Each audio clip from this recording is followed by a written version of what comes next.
Olá, eu sou o Bruno Seixas e hoje a gente vai falar sobre a exigência do nível de inglês para trabalho remoto. Eu sempre tive a percepção de que para falar inglês era necessário ser fluente e falar tão bem quanto atores em um filme. Qualquer coisa diferente disso era o mesmo que não falar inglês. Mas, quando eu fui entender e me aprofundar um pouco mais nos diferentes sotaques, inglês falado ao redor do mundo e como as pessoas de diferentes países conseguem se comunicar em inglês, eu comecei a perceber que as exigências não são por fluência, mas por coerência. Conseguir expressar as ideias de maneira simples e clara é tão ou mais importante do que a própria fluência. Para trabalhar remotamente, além do inglês falado, o inglês escrito também precisa ser claro, porque e-mails, mensagens de texto, apresentações e outros fazem parte da rotina de trabalho. E, mais uma vez, para ajudar a gente a entender melhor o que é o tal nível do inglês, se o mercado exige fluência, o que a gente precisa, a gente volta com a Thalita, né, que já falou com a gente no vídeo anterior, se você está vendo a sequência. E a Thalita é graduada em jornalismo e pós-graduada em tradução de inglês e língua inglesa e suas literaturas, tendo 14 anos aí de estrada como intérprete e tradutora de inglês. Já tendo prestado serviços para instituições como a ONU e a BBC e traduzido livros de autores como Oscar Wilde e os irmãos Green. É tradutora juramentada e atualmente trabalha também como especialista em localização na Vtex. Bom, Thalita, obrigado de novo por estar aqui, falando agora um pouquinho mais aprofundando na parte de fluência, né, enfim, que eu acho que é um assunto que por si só vale um vídeo, por isso que a gente está fazendo ele. E vamos lá, vamos começar. O que você entende por nível de inglês? Tem alguma maneira de categorizar diferentes níveis de inglês de forma simples? Eu acho que não existe uma categorização quadrada que funcione para todas as pessoas do mundo, tá? Para mim, nível de inglês, ele se resume a o quanto você compreende e o quanto você consegue compreender o outro, e isso vai depender do contexto. Tem pessoas que vão compreender tudo no contexto profissional, mas, por exemplo, num jogo de futebol não vão entender nada, ou vice-versa, né? Então, o nível de inglês de uma pessoa, ele depende do contexto. Então, por isso que eu acho que não tem como você categorizar todo mundo. Ó, o meu inglês, ele é nível básico para tudo, ou ele é nível avançado para tudo. Não tem como você categorizar dessa forma. Não tem como você colocar todo mundo em caixinhas e falar, não, essa pessoa fala assim, essa aqui fala assim, assim, assim. Então, além disso, tem a questão também da percepção de cada lugar do mundo. Cada lugar do mundo percebe o que é a fluência, o que é o nível de inglês de uma forma diferente. E eu acho que aqui no Brasil a gente tem um nível de exigência bem grande, né? Especialmente de alta exigência. A gente exige muito de nós mesmos, né? Então, às vezes tem pessoas que têm um nível de inglês bastante bom e que falam, nossa, não, meu inglês é muito ruim, não sei o quê. Aí vai falar com o gringo fala, nossa, seu inglês é super bom. Daí elas se surpreendem e ficam felizes. Então, para mim, depende desses três fatores. Depende do contexto, depende do lugar do mundo onde você se encontra, ou para onde você vai, ou com quem você vai falar, e depende de quanto você exige de si mesmo, né? Não só de si mesmo, mas também dos outros. Depende do que você espera da pessoa naquele contexto, naquele local. E o que é ser fluente? É realmente necessário ser fluente em inglês para se considerar apto para trabalhar para empresas em outros países? Essa é uma pergunta que as pessoas fazem muito, né? Essa questão da fluência é um tema super debatido. E o que eu entendo como fluência é você compreender e ser compreendido com o mínimo de atrito possível, né? E aí entra novamente o que falamos agora na nossa primeira pergunta, que é qual é o contexto? Com quem eu estou falando, né? De repente eu sou fluente em um contexto e não sou fluente em outro contexto. Geralmente o que acontece com quem trabalha em inglês, as pessoas entendem muito daquilo, já estão habilitadas com o vocabulário, já conhecem todo o contexto em torno daquele produto, daquele serviço, daquela empresa. Então, é muito mais fácil do que as pessoas acreditam, porque geralmente quando elas estão inseridas, imersas naquele contexto profissional, elas estão com um contato diário tão frequente, elas estão tão envolvidas com aquilo que elas têm um nível de influência excelente. Então, muitas pessoas acreditam que você tem que ter um nível de influência avançado para você poder trabalhar numa empresa internacional ou mesmo para uma empresa nacional, mas lidando com clientes externos e tal. E a verdade é que depende do seu nível de conforto com aquilo, né? Você se sente confortável nesse nicho, nesse contexto, você consegue se comunicar bem, você consegue fazer com que as pessoas entendam o que você quer dizer, você consegue entender o que elas falam para você, sem que isso gere qualquer tipo de conflito ou atrito que possa prejudicar a empresa ou você, ou outras pessoas de alguma forma. Se dá, então ótimo, é isso que você precisa. Não tem que ser professor de inglês ou ter vários certificados diferentes. Isso, na verdade, não quer dizer nada, no fim das contas, né? O que importa é você, naquele contexto, se sentir confortável com aquilo que você está fazendo.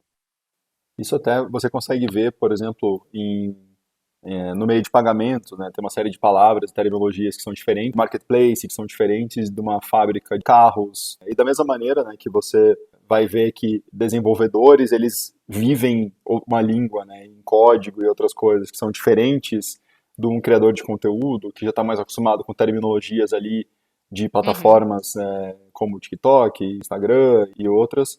Então, querendo ou não, a parte da fluência é fluência também para quê, né? O contexto, ele permeia tudo, simplesmente tudo. O seu nível de inglês, o seu nível de fluência, ele vai ser sempre ditado é, pelo contexto em que você está inserido. E isso, como eu falei antes, pode mudar, né? Então, eu posso ser fluente aqui e aqui eu posso não ser. Então, é aí que está o pulo do gato. E o que é mais importante na hora de se comunicar em inglês? Fluência, velocidade ou coerência? Coerência, né? Com toda certeza. Não tem nem o que pensar com relação a isso. É só você pensar no nosso próprio idioma, né? O que que funciona melhor? Uma pessoa com quem você está conversando em português? Uma pessoa que fala rápido ou uma pessoa que fala com clareza e coerência?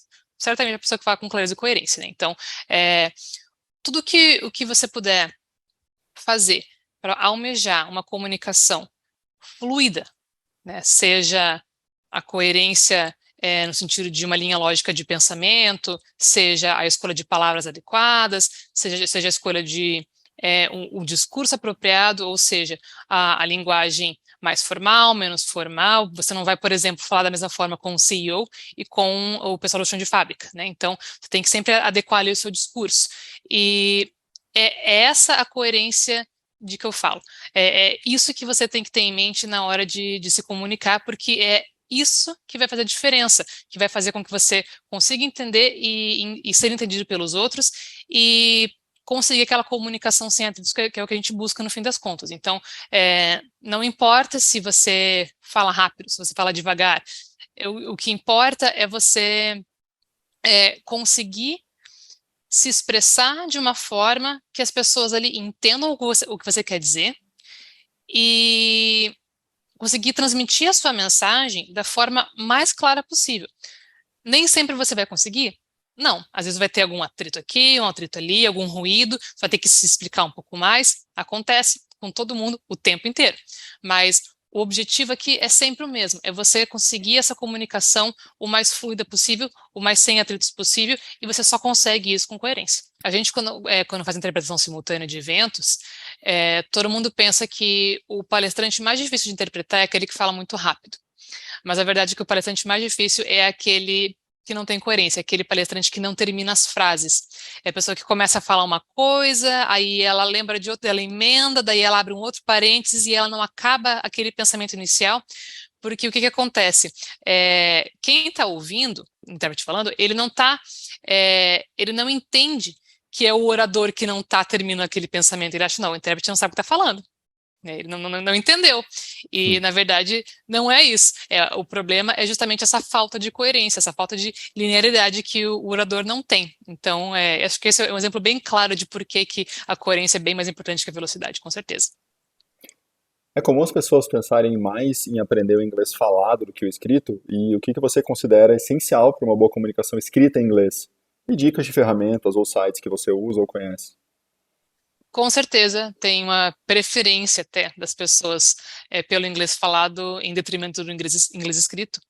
É, Mas no mundo corporativo, eu diria que o inglês escrito é, se não 80%, pelo menos uns 70% aí, da comunicação é por escrito. Então, é tão importante quanto talvez mais que o inglês falado, né? Quando estamos falando aí de inglês no mundo profissional. Com relação ao que é importante para você ter um bom inglês escrito. Novamente, a questão da coerência, né? Então, é mais fácil você perder a coerência no inglês falado, mas também acontece no inglês escrito, e quando é por escrito é pior ainda, porque daí você consegue ler e reler, e você volta, você fala, não, mas isso aqui não faz sentido, você volta e continua sem fazer sentido. No falado, às vezes passa, né? Passa, e aí pelo contexto e tal, você consegue pegar. Quando é escrito, você não tem mais contexto, você não tem recursos visuais, você não tem ali a expressão facial da pessoa que você está vendo, então é muito mais complexo e muito mais prejudicial quando você não consegue manter a coerência num texto escrito. Então, a coerência é super, super importante no inglês escrito. E, em segundo lugar, a clareza, né? É, nós brasileiros temos uma tendência bastante grande de florear bastante as coisas, abrir parênteses, contar historinhas, às vezes querer ser fofo, ser querido, e isso prejudica bastante o inglês escrito em muitas situações, não apenas porque você corre o risco de perder a coerência com muita facilidade, mas também porque em boa parte do mundo, as pessoas não se comunicam dessa forma como nós nos comunicamos aqui no Brasil, né? Com vários pontos de exclamação e carinhas felizes, etc. Então, às vezes pode até pegar mal para você. Então, uma dica que eu falo sempre para quem me pergunta como escrever de forma clara e coerente em inglês é o método KISS, que é o Keep It Short and Simple, né? Então, mantenha curto e simples, ou seja, fale o que tem que ser falado. Não precisa ficar colocando floreios e muitas Com medo de coisas. magoar. Exato, ofender, ou claro que não precisa ser grosso, né? Não precisa ser estúpido. Ninguém gosta de uma Sim. pessoa estúpida. Mas quanto mais direta a comunicação, gente, até porque num ambiente profissional, quem é que tem tempo para perder, né? Tá todo mundo ali. Geralmente você tem coisas para entregar, tem prazo para cumprir, tem meta para bater. Então, quanto menos tempo você puder perder lendo e-mails ou conversando com alguém ali pelos canais de comunicação, óbvio que é melhor para todo mundo. Então, vamos manter as coisas claras, as coisas simples, porque quanto mais simples você mantém, menor a sua chance de errar. Então, e quanto menor a chance de errar, melhor a comunicação e maior a coerência. Então, tudo, é uma engrenagem, né, que funciona ali de uma forma para você chegar no resultado final que seja o melhor para todo mundo. Nesse sentido, uma coisa que é bem legal de você fazer quando você não se sente confortável ainda, quando está se comunicando por escrito, é você pedir ajuda. Você pede para alguém que já tem mais facilidade ou que já está mais habituado com aquilo, pede para a pessoa ler o seu e-mail, ver se faz sentido, tá tudo ok, até você se sentir mais confortável em fazer isso por conta própria. E uma ferramenta online que é bem bacana para isso também é o Grammarly. O Grammarly é uma ferramenta que te ajuda a encontrar errinhos, probleminhas de coerência, problemas de pontuação, spelling, enfim, várias coisinhas diferentes que você pode utilizar não só para melhorar o e-mail que você está mandando, o texto que você está mandando, mas também para você aprendendo, né? Porque você vai ali errando algumas coisas, você vai, é certo, isso aqui eu já errei 3 vezes, na quarta você não erra mais.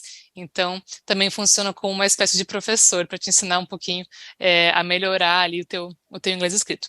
Então, é basicamente isso, vamos ser coerentes, vamos ser claros e vamos manter as coisas o mais simples e o mais diretos possível.